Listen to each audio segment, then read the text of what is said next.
Primer libro de Samuel, capítulo 2. Y en esta mañana vamos a centrarnos en los versículos del 11 hasta el final. Ya la semana pasada estuvimos viendo los primeros 10 versículos que tenían que ver con ese cántico que compuso Ana para dedicárselo al Señor. Ella estaba agradecida, no cabe duda, por el hijo que le había pedido al Señor y Él se lo dio. Pero ella había hecho una promesa a Dios, que si Él le daba un hijo varón, ella lo dedicaría al ministerio, se lo dedicaría al Señor, lo llevaría a la casa de Dios para que éste pudiera servir en aquel lugar. Y esto fue lo que hizo Ana. Una vez que el niño aproximadamente ya tenía unos 3, quizás 4, 5 años, una vez que había sido destetado, pues su madre cumplió con la promesa y lo dejó allí, en la casa, en el tabernáculo. Nos dice capítulo 2, versículo 11, que luego Elcana, y entendemos también su esposa, Ana, y su familia, regresaron a su casa en Ramá, y el niño Samuel, con 3, 4, 5 años, se quedó para servir a Jehová junto al sacerdote Elí. Los hijos de Elí eran hombres impíos, malvados, que no tenían conocimiento de Jehová. Y era costumbre de los sacerdotes con el pueblo que cuando alguien ofrecía sacrificio, mientras se cocía la carne, venía el criado del sacerdote trayendo en su mano un garfio de 3 dientes, lo metía en el perol, en la olla, en el caldero o en la marmita, y todo lo que sacaba el garfio el sacerdote lo tomaba para sí. De esta manera hacían con todo israelita que venía a Silo. Asimismo, antes de quemar la grasa, venía el criado del sacerdote y decía al que sacrificaba: dame carne para asársela al sacerdote, porque no aceptará de ti carne cocida sino cruda. Y si el hombre le respondía: hay que quemar la grasa primero y después toma tanto como quieras, él decía: no, dámela ahora mismo, de otra manera la tomaré por la fuerza. Así pues, el pecado de estos ayudantes era muy grande ante Jehová, porque menospreciaban las ofrendas de Jehová. Y el joven Samuel servía en la presencia de Jehová, vestido de un efod de lino. Su madre le hacía una pequeña túnica y se la traía cada año, cuando subía con su marido para ofrecer el sacrificio acostumbrado. Entonces Elí bendecía a Elcana y a su mujer, diciendo: Jehová te dé hijos de esta mujer en lugar del que pidió a Jehová. Luego regresaban a su casa. Visitó Jehová a Ana, y ella concibió, y dio a luz 3 hijos y 2 hijas. Y el joven Samuel crecía delante de Jehová. Elí era muy viejo, pero cuando supo lo que sus hijos hacían con todo Israel y cómo dormían con las mujeres que velaban a la puerta del tabernáculo de reunión, les dijo: ¿por qué hacéis cosas semejantes? Oigo hablar a todo este pueblo vuestro mal proceder.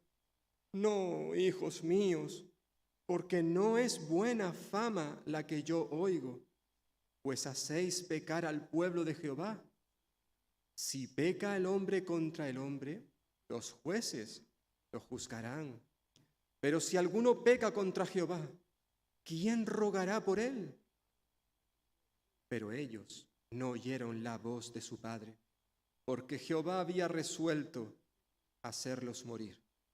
Mientras tanto, el joven Samuel iba creciendo y haciéndose grato delante de Dios y delante de los hombres. Vino un varón de Dios ante Elí y le dijo: Así ha dicho Jehová: ¿no me manifesté yo claramente a la casa de tu padre cuando estaban en Egipto, en la casa del faraón? Lo escogí para que fuera mi sacerdote entre todas las tribus de Israel, para que ofreciera sobre mi altar, quemara incienso y llevara efod delante de mí. Yo concedí a la casa de tu padre todas las ofrendas de los hijos de Israel. ¿Por qué habéis pisoteado los sacrificios y las ofrendas que yo mandé ofrecer en el tabernáculo? ¿Por qué has honrado a tus hijos más que a mí, haciéndolos engordar con lo principal de todas las ofrendas de mi pueblo Israel? Por eso Jehová, el Dios de Israel, dice: yo había prometido que tu casa y la casa de tu padre andarían siempre delante de mí, pero ahora ha dicho Jehová: nunca haga yo tal cosa, porque yo honro a los que me honran, y los que me desprecian serán tenidos en poco. Vienen días en que cortaré tu brazo y el brazo de la casa de tu padre, de modo que no haya ancianos en tu casa. Verás tu casa humillada, mientras Dios colma de bienes a Israel, de manera que nunca habrá ancianos en tu casa. Aquel de los tuyos, a quien yo no excluya del servicio de mi altar, será para que se consuman tus ojos y se llene tu alma de dolor. Y todos los nacidos en tu casa morirán en la plenitud de la edad. Te será por señal esto que acontecerá a tus dos hijos, Ofni y Finés. Ambos morirán el mismo día. En cambio, yo me levantaré un sacerdote fiel que obre conforme a mi corazón. Le edificaré casa firme y andará delante de mi ungido todos los días. El que haya quedado en tu casa vendrá a postrarse delante de él por una moneda de plata y un bocado de pan, y le dirá: te ruego que me agregues a alguno de los servicios sacerdotales para que pueda comer un bocado de pan.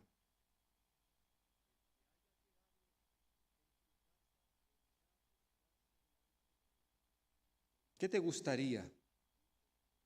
Aquí hay varios padres, varias familias que tienen niños pequeños. Algunos niños ya adolescentes, jovencitos. ¿A qué te gustaría que se dedicaran tus hijos cuando fueran mayores? ¿Qué quieres ser de mayor? Era una pregunta que a veces se nos hacía cuando éramos niños. Recuerdo en una ocasión que mi madre precisamente, yo calculo que tendría unos 9 o 10 años. Mi madre cogió a sus 5 hijos, no sé cuál era el contexto, pero nos preguntó qué queríamos ser de mayores. Yo no recuerdo lo que le dije, ni tampoco recuerdo lo que mis hermanos le dijeron. Es cierto que ya siendo adolescente, jovencito, yo quería ser piloto de helicópteros. Evidentemente, tuve que dejar ese sueño por algo más importante. Yo no recuerdo qué le dije a mi madre en ese momento, pero sí me acuerdo de su reacción, de lo que ella dijo. Cuando cada uno manifestó su deseo, mi madre dijo: ¡ay, qué triste me siento! Porque ninguno de mis hijos quiere ser pastor. ¿Pastor? Pensé yo cuando escuché aquello. Claro, tenía 9, 10 años. Yo no sabía lo que era ser un pastor. Sé que en la iglesia estaba don Vicente, el pastor de la iglesia. Pero ¿eso qué es ser pastor? ¿Qué le pasó a mi madre por su cabecita? Esta mujer no está bien. En cierta forma casi llegamos a pensar eso. Que mi madre manifestara su tristeza porque ninguno de sus hijos quería servir al Señor. ¿Te gustaría que tus hijos se dedicaran a servir al Señor? Padres y madres que me estáis escuchando. Quizás todavía son muy pequeños, ya son un poquito granditos. Tú como padre, como madre, ¿tú quieres que tus hijos se dediquen a servir a Jesús y a su iglesia? O quizás estás pensando en otras cosas para ellos. No hace poco mi esposa y yo nos encontramos a un matrimonio, creo que tienen 2 hijos. Uno sigue en la universidad y el otro, al parecer, quiere dejar los estudios, quiere trabajar. Y percibimos en estos padres una tristeza, un dolor, porque el deseo de los padres era que su hijo, su hija, estudie en la universidad, que tenga un buen trabajo, que gane dinero, que nos superen. Si yo como padre, como madre llegué aquí, quiero que mis hijos me superen, que lo hagan mejor que yo. Pero ¿es eso, hermanos y hermanas, lo que tú también deseas como padre y como madre cristianos? ¿Es esto lo que esperamos? ¿Tienen los padres alguna responsabilidad en cuanto a qué serán, a qué se dedicarán sus hijos en el día de mañana? ¿Tienen o tenéis parte de responsabilidad en esto? Es evidente que los padres durante un tiempo van a tener que decidir por sus hijos mientras estos son todavía unos bebés, unos niños. Pero no cabe duda que llegará un día en que esos niños se convertirán en hombres y mujeres y serán ellos los responsables de tomar ciertas decisiones. Ana y Elcana, los padres de Samuel, durante un tiempo obviamente tuvieron que asumir ciertas responsabilidades, ciertas decisiones por su hijo Samuel. Pero llegaría un día en que este joven, cuando se convirtiera en un hombre, él se tendría que responsabilizar de sus propias decisiones. Pero no cabe duda que sus padres jugaron un papel muy importante en cuanto al futuro de su hijo. En este pasaje que acabamos de leer, en cierta forma el autor contrasta 2 modelos de familia que tenían muchas cosas en común, pero también tenían sus diferencias. Por un lado tenemos la familia de Elí. Se le menciona a él que era el sumo sacerdote en la casa del Señor, en el pueblo de Israel. También se menciona a sus hijos, que también eran sacerdotes, porque ellos pertenecían a la línea, a la casa de Aarón, a los levitas. Y aunque todos los levitas estaban dedicados para el Señor, solo los que pertenecían a la línea de Aarón serían los responsables de ejercer el sacerdocio dentro de Israel. Y aquí tenemos una familia, no cabe duda, una familia muy privilegiada. Sacerdotes, las personas que Dios iba a utilizar para pastorear, para guiar espiritualmente a su pueblo. Pero también, por otro lado, tenemos la familia de Elcana y Ana, los padres de Samuel. Por un lado, el primer ejemplo, tenemos a una familia que ejemplifica lo que es la maldad. Y por otro lado, otra familia que sirve como ejemplo de lo que es la piedad. Vemos por un lado una familia que al parecer supo edificar su casa sobre la roca. Pero vemos a otra familia que más bien edificó su casa sobre la arena. Una familia que caminó cerca de Dios, pero otra familia que a medida que caminaban se iban alejando más y más de Dios. ¿Qué cosa tenían en común? Pues que ambos habían sido privilegiados porque habían conocido las Escrituras desde su más tierna infancia. Pero evidentemente unos decidieron ir por un camino y otros por otro camino. El relato que acabamos de leer, este relato familiar, nos recuerda que lo que somos y lo que hacemos tienen que ir cogidos de la mano. Por un lado, en primer lugar, vamos a ver cómo el tener nuestros ojos, nuestra confianza en nuestra religión, descansar en lo que hemos recibido quizás por haber nacido en un hogar cristiano, eso no es suficiente. No es suficiente si no tenemos una relación con Dios. La confianza en la religión lleva a la destrucción, es lo que se nos recuerda en los primeros versículos.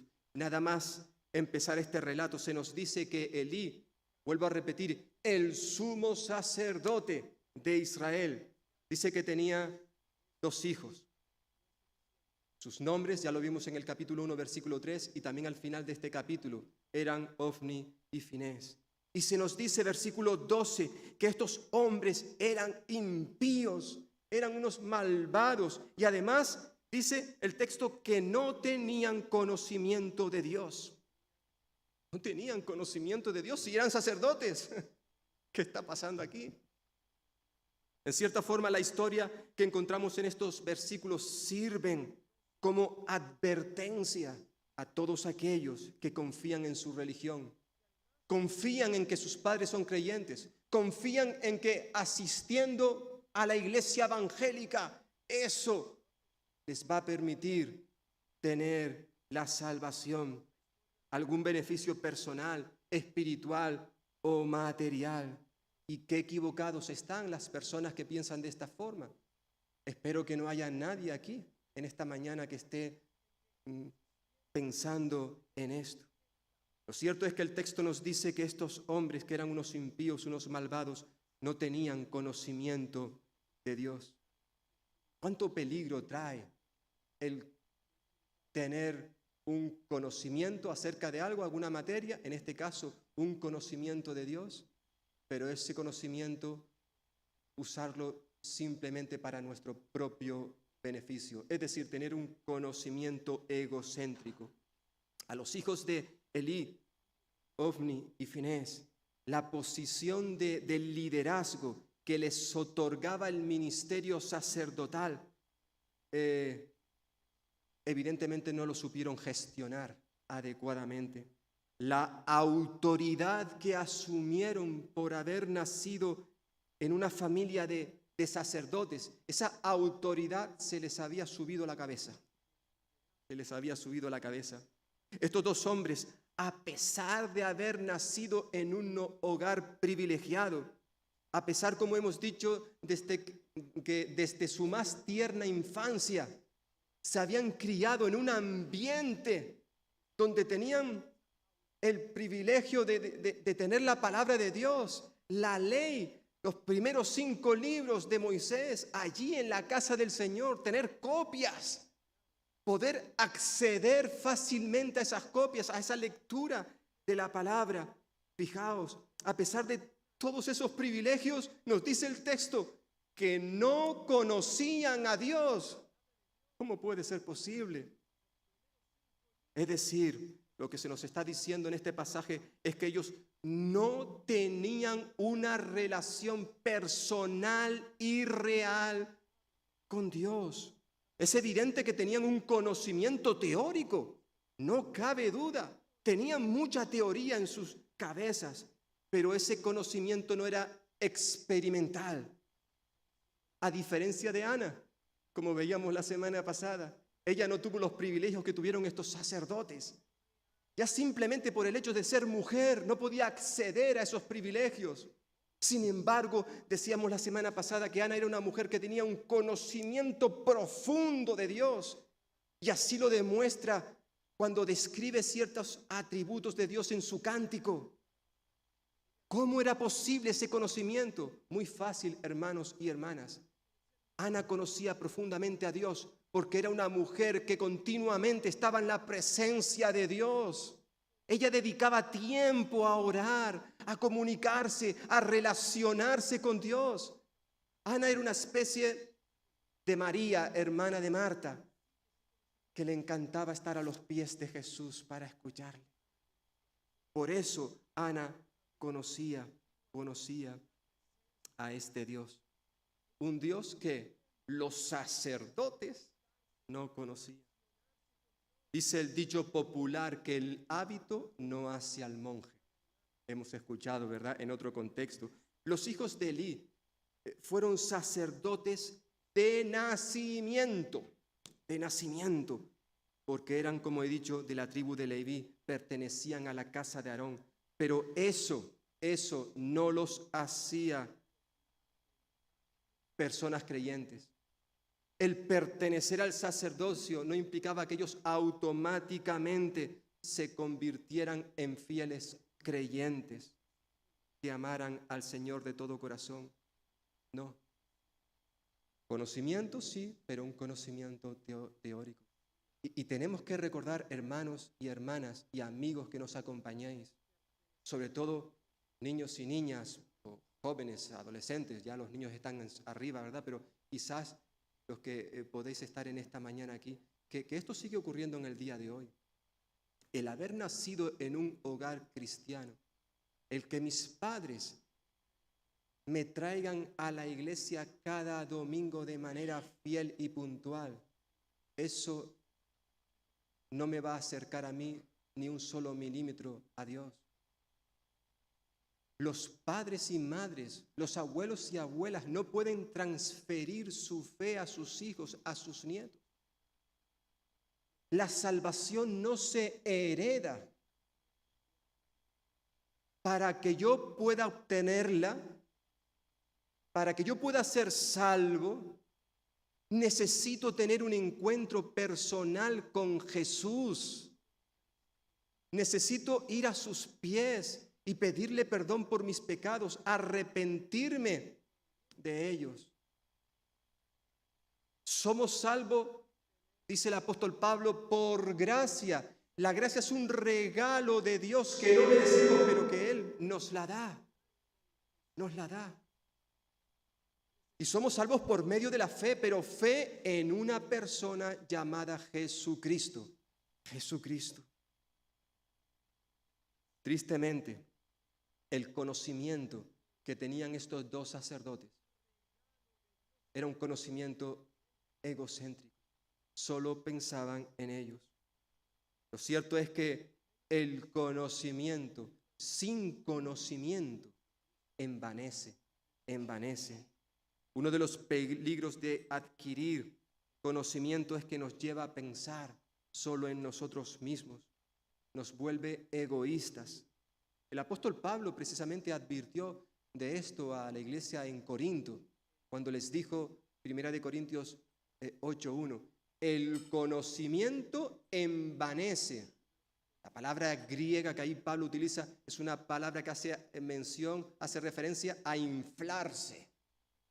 El conocimiento nos infla, nos llena de orgullo. Tristemente conocemos a personas que debido a su conocimiento en determinadas materias, eso en vez de traer bendición, en vez de ponerlo a los pies de otros, servir con ese conocimiento, más bien se inflan, se llenan de orgullo.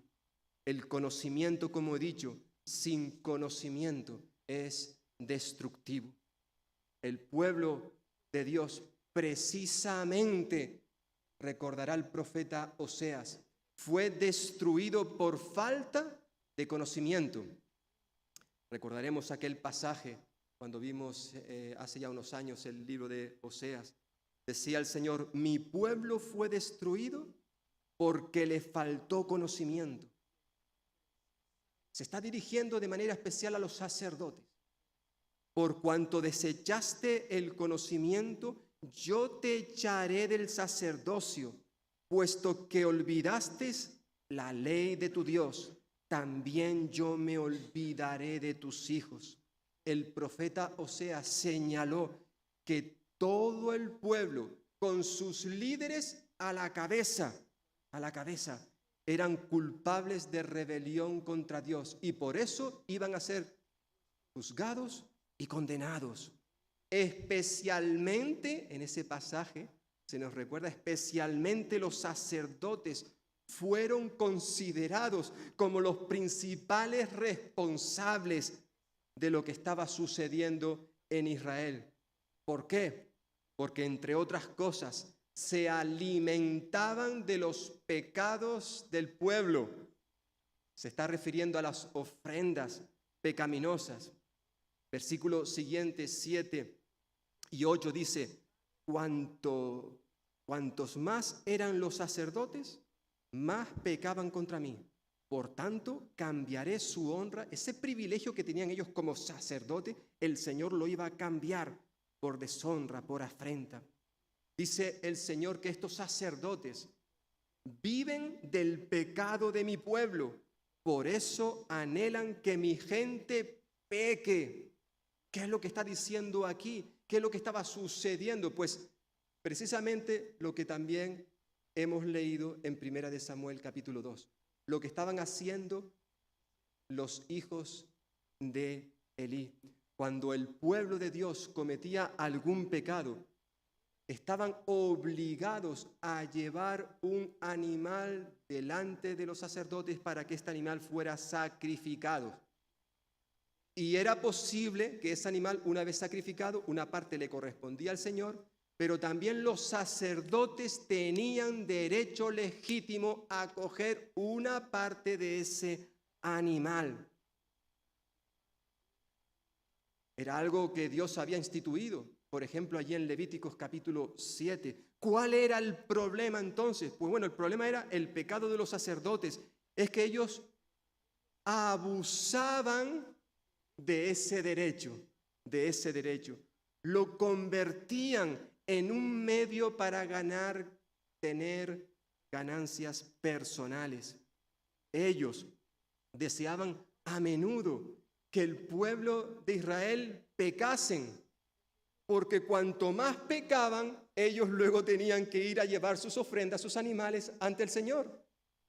Y si eso ocurría, ellos obtendrían más beneficio, más comida para ellos. Por tanto, se alegraban de que el pueblo pecase. Cuanto más pecados, más sacrificios y más provecho para ellos. Es lo que aquí el profeta Oseas años más tarde va a decir, pero ya esto ocurría en los tiempos de Elí con sus hijos. Básicamente, ellos, los hijos de Elí, estaban, si vamos nuevamente a nuestro capítulo 2, versículo 17, ellos estaban menospreciando las ofrendas de Dios, tratándolas sin reverencia, sin respeto. Estos dos jóvenes sacerdotes, más que servir al pueblo de Dios, se estaban sirviendo del pueblo de Dios para obtener beneficios personales, para satisfacer sus deseos codiciosos y egoístas. Más que servir a Dios, estaban sirviendo a sus propios estómagos, que es lo que el apóstol Pablo dirá en una ocasión en su primera carta a Timoteo. Advirtió acerca de aquellos hombres y mujeres dentro de la iglesia que causan divisiones, que ponen tropiezos dentro de la iglesia. Dice Pablo que tales individuos no sirven a Cristo, sino a sus propios estómagos. Buscan simplemente sus propios intereses.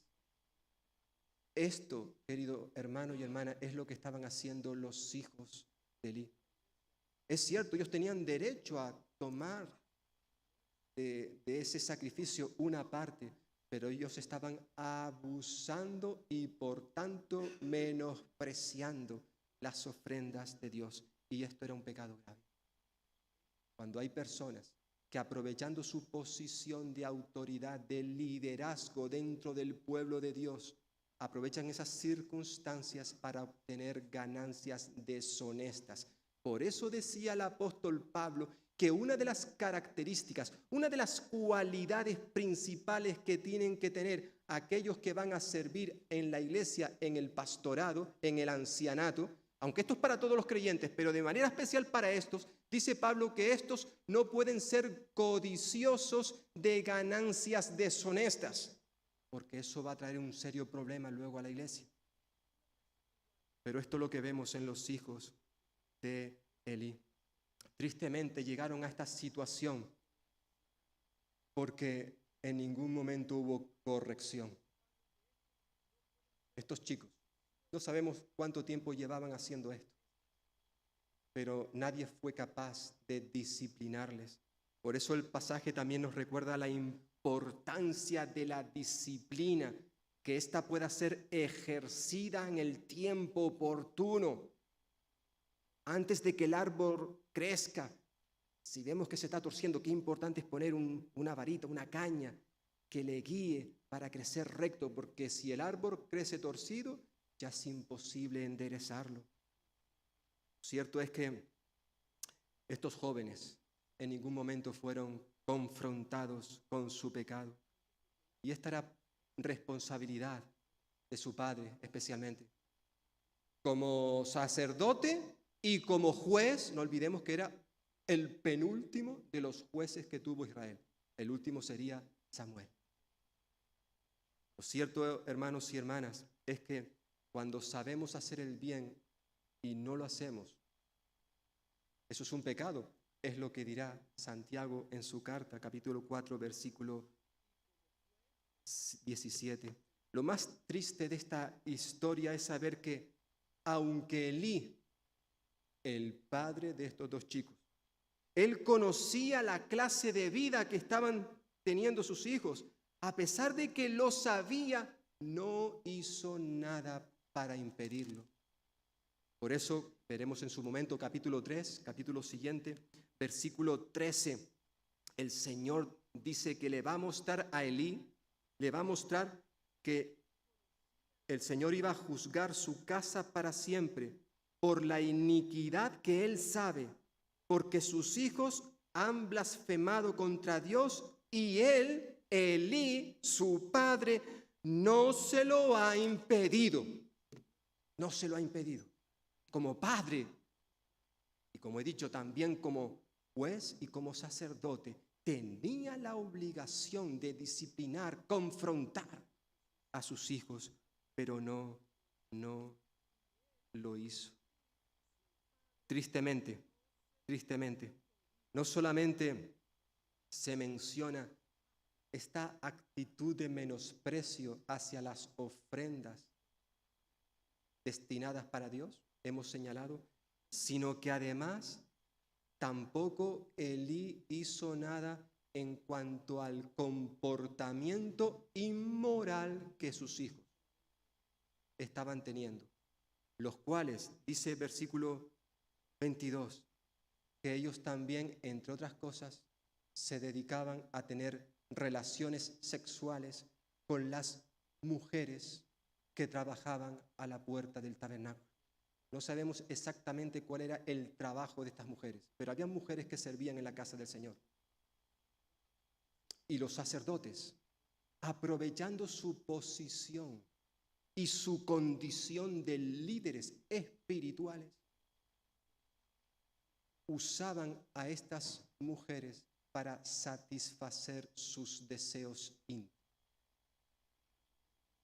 No sabemos si con consentimiento o en algún caso eran abusadas, obligadas, porque hay muchas formas de obligar a alguien sin tener que llegar a lo que llamamos hoy una violación, pero lo cierto es que esto es lo que estaba ocurriendo en la casa del Señor, en la casa del Señor.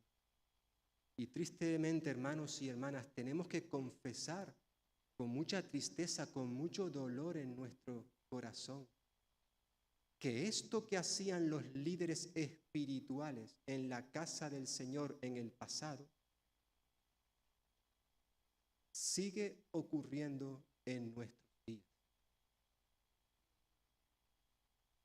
Y ya no me estoy haciendo referencia a esos casos que a veces escuchamos en la televisión de abusos sexuales ocurridos dentro de la Iglesia católica. No. Me estoy refiriendo que también dentro de la iglesia evangélica suceden situaciones como esta.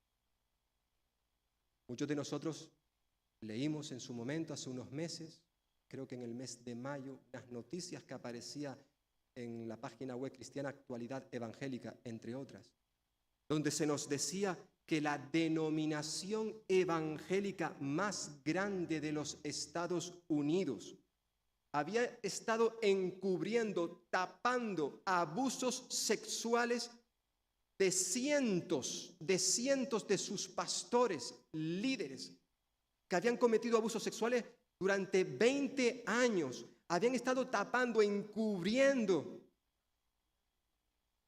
cosas aborrecibles como estas. Más aún, no solamente es que se encubría, se protegía a los abusadores y no se hacía nada por las víctimas. Terrible, terrible, sí, en la iglesia evangélica. Bueno, he mencionado como un ejemplo lo sucedido hace poco en Estados Unidos. Pero aquí en España también sucede lo mismo. Quizás no conocemos tantos casos. Han habido algunos que han salido a las noticias de pastores que han sido denunciados y llevados a la cárcel por haber cometido abusos. Porque es triste que líderes mantengan relaciones con personas adultas. Eso es triste, lamentable. Pero cuando se trata de abusos a niños y niñas, a menores de edad, creo que esto lo hace aún más condenable, más aborrecible. Eso ocurre, hermanos y hermanas. Han habido pastores, líderes de jóvenes, profesores y profesoras en seminarios evangélicos, lugares de campamento, donde ha habido personas que, aprovechando su condición de liderazgo, han abusado de otros. Terrible lo que está sucediendo en nuestra sociedad. Lo que leemos aquí que hacían estos dos sacerdotes es algo que se ha ido realizando a lo largo de la historia. Y lo más triste es que han habido personas que, conociendo los hechos, han mirado para otro lado. No han sabido confrontar, no han sabido denunciar todas estas cosas. Más bien han guardado silencio. Y a veces, como sucedió en este ejemplo que he puesto, nos enteramos cuando ya han pasado años y años. Creo personalmente que tan horrible es que una persona abuse de otra, como que haya personas que, conociendo los hechos, no hagan nada, porque en cierta forma se vuelven cómplices.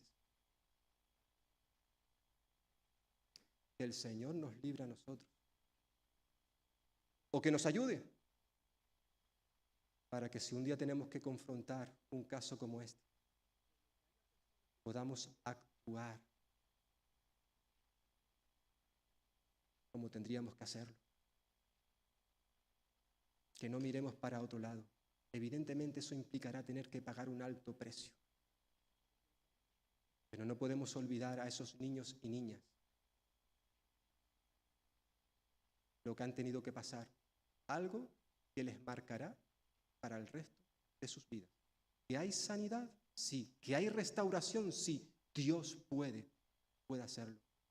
Pero esas personas quedarán marcadas para el resto de sus vidas.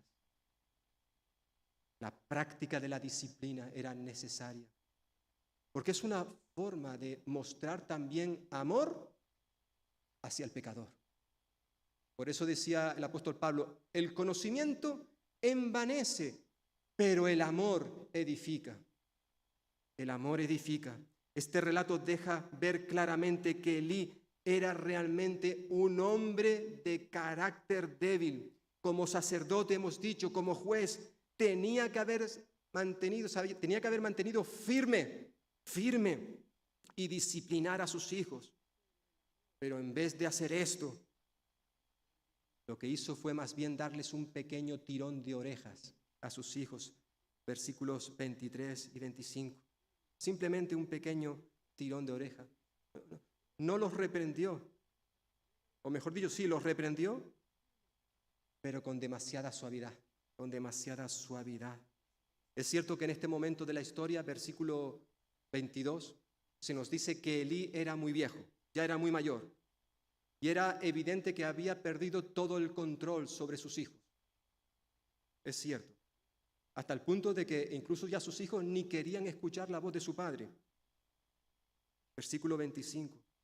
Pero hermanos y hermanas, el que él fuera ya una persona mayor no era razón para mostrar tolerancia, indulgencia con sus hijos. No, el comportamiento pecaminoso de Ofni y Finés estaban haciendo incluso pecar a todo el pueblo. Versículo 24. La situación llegó a tal extremo de rebeldía que el Señor determinó que estos dos hombres iban a morir. Versículo 25.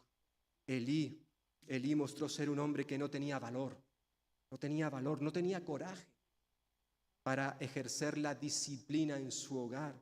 No quiso confrontar a sus hijos en el momento oportuno, en el momento apropiado, por el comportamiento impío, pecaminoso que estaban llevando a cabo. Mientras sus hijos estaban blasfemando contra Dios. Ya hemos leído, capítulo 3, versículo 13, que Elí no hizo nada para impedirlo, no hizo nada. Él prefirió como padre mirar para otro lado y honrar más a sus hijos que honrar al Señor. Versículo 29, terrible. Las palabras que aquí dice el Señor, versículo 29. ¿Por qué? Y aquí el profeta de Dios que habla en nombre de Dios está incluyendo a Elí también. Él como padre era culpable. Y le dice versículo 29, ¿por qué habéis pisoteado los sacrificios y las ofrendas que yo mandé ofrecer en el tabernáculo? ¿Por qué? Pregunta el Señor a este padre. ¿Por qué has honrado a tus hijos más que a mí? ¿Por qué? ¿Por qué has puesto a tus hijos por delante de mí? Haciéndolos engordar con lo principal de todas las ofrendas de mi pueblo. ¿Por qué? Aquellos padres, como también aquellas iglesias, hermanos y hermanas, que permiten, que toleran el mal comportamiento, el pecado dentro del hogar, dentro de la iglesia, en vez de confrontarlos, en vez de disciplinarlos. Pero en vez de hacer esto, honran más a sus hijos o quizás a otros miembros de la iglesia. Evidentemente están demostrando que para ellos Dios no es importante, que su familia es lo primero. Es triste que muchas veces tenemos que encontrarnos con el miedo, con el temor de padres, madres, líderes de iglesia o quizás otros miembros de la iglesia que conociendo tal o cual pecado no somos capaces de confrontarlo. Tenemos temor, nos da miedo. Sin embargo, no nos preocupa que el nombre del Señor sea blasfemado. Somos unos auténticos cobardes cuando actuamos de esta manera. Mi esposa está leyendo un libro titulado Cuando la gente es grande y Dios es pequeño. Y en cierta forma nos habla, entre otras cosas, del temor que muchas veces tenemos hacia los hombres y mujeres que nos rodean. Quizás para que no nos digan esto o por no tener que confrontar ciertas cosas, nos callamos. Tenemos temor de los hombres, pero no tenemos temor de Dios. El Señor Jesús dijo en una ocasión, no temáis a los que matan el cuerpo, pero el alma no pueden matar. temed más bien a aquel que puede destruir el alma y el cuerpo en el infierno. Al único que debemos tener temor reverente, hermano y hermana, es a Dios y solo a Él. Y aunque eso nos lleve a tener que pagar un precio alto, no podemos callarnos cuando vemos que hay cosas que no están bien, cuando hay pecado en la vida de un hermano, de una hermana. Y eso no es responsabilidad únicamente del liderazgo de la iglesia, eso es responsabilidad de todos y cada uno de nosotros. Dice el Señor Jesús, si tu hermano peca contra ti, ve y reprende a tu hermano. No llmes al pastor de la iglesia, no se lo digas a otro. No, ve tú y confronta a tu hermano. Confróntale. Si no te escucha, hay otros pasos que debemos de seguir. Pero es nuestra responsabilidad cuando vemos pecado denunciarlo al hermano o a la hermana. Por muy difícil que esto pueda resultar, Elí conocía, sabía lo que estaban haciendo sus hijos, pero eran sus hijos. Y a mis hijos que nadie los toque. Pues prepárate, Elí, porque tus hijos van a morir en un solo día, los dos, al mismo tiempo. Al mismo tiempo. La desobediencia nos recuerda el pasaje, trae destrucción y juicio.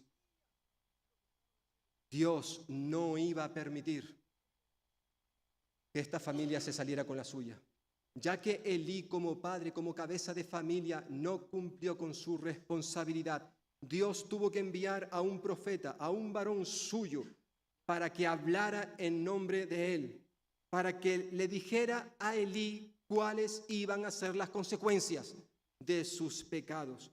Y hermanos y hermanas, la infidelidad, la desobediencia, al menos en este contexto, lo que resultó en la vida de esta familia, anula las promesas de Dios. Los pecados de estos dos sacerdotes, la permisividad de su padre, hizo que el Señor anulara las promesas que le había hecho a Aarón en el pasado. En su familia iba a recaer la responsabilidad para siempre de ser sacerdotes, de llevar la parte espiritual de Israel. Pero esa promesa estaba condicionada con la obediencia. Llegó el día en que el Señor les quitó a la tribu de Leví, concretamente a la casa de Aarón, ese privilegio que habían ostentado durante años. ¿Por qué? Bueno, el Señor lo dice ahí, versículo 30, porque yo honro a los que me honran. Yo honro a los que me honran. Si ellos no iban a ser fieles, no querían serlo, el Señor los iba a apartar a un lado y se iba a buscar a otros que siguieran ese ministerio. Porque hermanos y hermanas, la obra de Dios no se para, no se frena cuando el liderazgo vive de espaldas a Dios. Cuando una iglesia tiene un liderazgo que no obra conforme a lo que Dios quiere de ellos, el Señor se buscará la manera de apartarlos, de quitarlos, pero la obra va a continuar. Él se buscará a otros que puedan continuarla, como ocurrió y hemos visto recientemente en el libro de Deuteronomio. Moisés no iba a entrar en la tierra prometida. ¿Por qué? Por sus pecados. Ay, ¿qué va a hacer ahora de Israel? Tranquilo, no pasa nada. Dios tenía preparado a otro que iba a liderar a su pueblo, a Josué. Dios siempre tiene hombres y mujeres preparados para que ellos sigan adelante con el ministerio. Lo cierto es que esta familia iba a experimentar las consecuencias de su pecado. ¿Por qué? Porque la paga del pecado, diría el apóstol Pablo a los romanos, es muerte. La señal que iba a validar que todo lo profetizado por este varón de Dios se iba a llevar a cabo, la señal, dirá el profeta, versículo 34, te será por señal esto, que tus dos hijos, ambos, morirán en el mismo día. Y como vamos a ver un poquito más adelante, así ocurrió. Así ocurrió. Dios cumple con sus promesas, no cabe duda. El Señor no solamente le iba a quitar la vida a estos dos hombres, sino que hay que recordar, versículos 31 al 33, que el pecado de estas dos personas afectó a todo el pueblo. Dios iba a cortar el brazo, Dios iba a impedir que esta familia continuara con esta responsabilidad espiritual. Ahora bien, también nos recuerda el texto, versículo 35, de que a pesar de todas estas malas noticias, Dios deja ver un rayo de luz, de esperanza. Y Él nos dice, versículo 35, que va a levantar a un sacerdote fiel que obrará según el corazón y deseos de Dios. Una profecía que, aunque es verdad que hubieron esas personas que sustituyeron a la familia de Elí, en cierta forma esta profecía tendrá su cumplimiento pleno y perfecto con la venida de Cristo Jesús, el fiel y gran sumo sacerdote, dirá el autor de Hebreos capítulo 2, versículo 17. Aunque a veces he dicho que los siervos de Dios tengan que ser descalificados por su impiedad, Dios siempre va a proveer de alguien que sea fiel y lleve a cabo sus planes. Pero es interesante que en este capítulo que hemos leído, si habéis notado, me he saltado algunos versículos, porque el autor, he dicho que presenta un contraste entre dos familias, la familia de Elí, pero también la familia de Samuel. Lo cierto es que ellos son un ejemplo de diligencia. Y hermanos y hermanas, la diligencia, la fidelidad a Dios en el hogar, en la iglesia, siempre trae bienestar. Los primeros 4 capítulos realmente de este libro, el autor recalca una y otra vez este contraste entre estas dos familias. Ya hemos visto algo acerca de la familia de Elí. Samuel, este niño que lo es aún, aunque es cierto que pasó la mayor parte de su infancia, de su adolescencia, de su juventud, viviendo en un contexto aborrecible, es decir, viviendo con Elí y sus hijos. Fijaos, a pesar de ese contexto en el cual él se crió, a partir de los 4 años aproximadamente, sin embargo, debido con toda seguridad a esos primeros años que pasó con sus padres en el hogar, pero también hay que recordar, nos dice este texto, versículo 18 al 21, que todos los años seguían subiendo Elcana y Ana a Silo, y allí, además de subir a adorar a Dios, aprovechaba Ana para traerle un regalito a su hijo. Mira lo que te he hecho, una túnica, todos los años. Algunos creen que, aunque es cierto que subían una vez al año para adorar al Señor, probablemente hubo alguna que otra vez más a lo largo del año donde sus padres subían a Silo simplemente para ver a su hijo Samuel. No lo sabemos. Lo cierto es que a pesar de ese contexto en el cual se crió este niño, él se mantuvo firme. Él tuvo un carácter, una moralidad ejemplar. Este pequeño, en más de una ocasión quizás, vería a Ofni y a Finés correteando por los pasillos, si me permitís la expresión, estando con esta mujer o con la otra, practicando no solamente el sexo, sino también ofendiendo al Señor con las ofrendas, abusando de este privilegio que tenían los sacerdotes. Él se crió en ese ambiente. Sin embargo, que sepamos, en la Escritura en ningún momento se nos dice que él se manchara.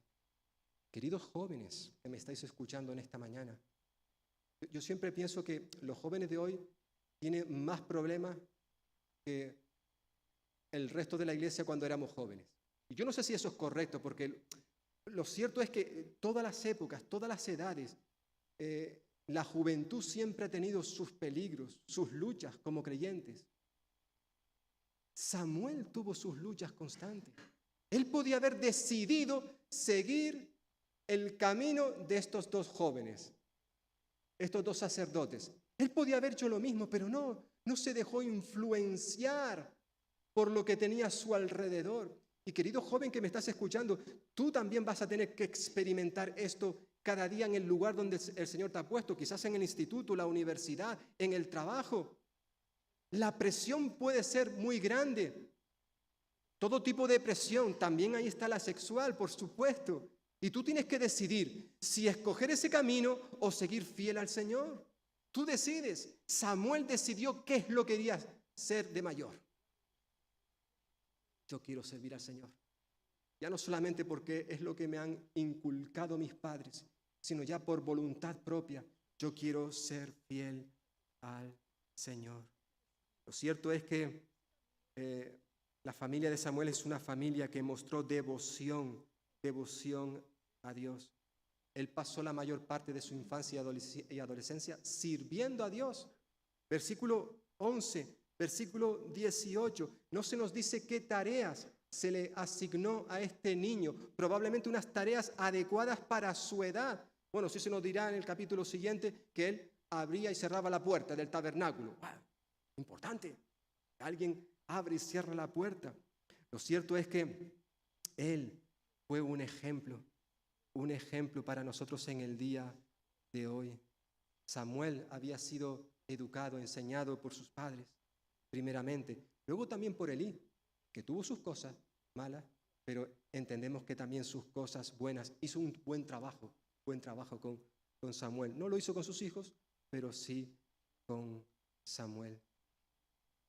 Una familia que experimentó la bendición de Dios, la devoción y la obediencia de la familia de Samuel trajo como consecuencia que Dios les bendijera con más hijos.